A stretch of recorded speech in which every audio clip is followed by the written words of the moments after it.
Hey gouache lovers! Hello newbies! Hi, it's me Tracy Ann, and thank you so much for joining me on another Gouache with me.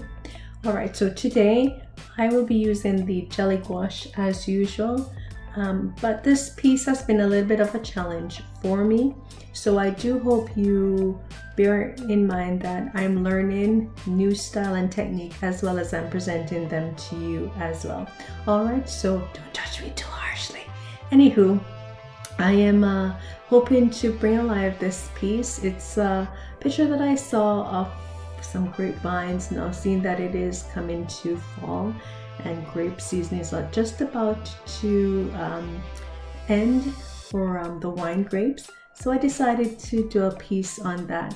I do hope you enjoyed, and if it doesn't turn out as how you're expecting, do one up and send me a link so I can watch and learn from you too as well. All right, so thank you so much for sticking around, and I hope you do find a tip or two that can help you improve your skill and improve your jelly gouache or gouache techniques as well.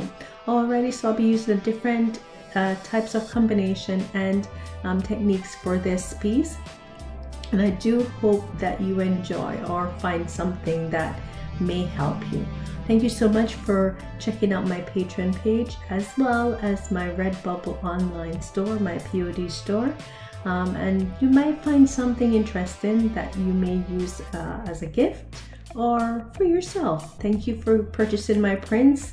Thank you so much, and thanks again for sticking around. Have a good one. Continue watching.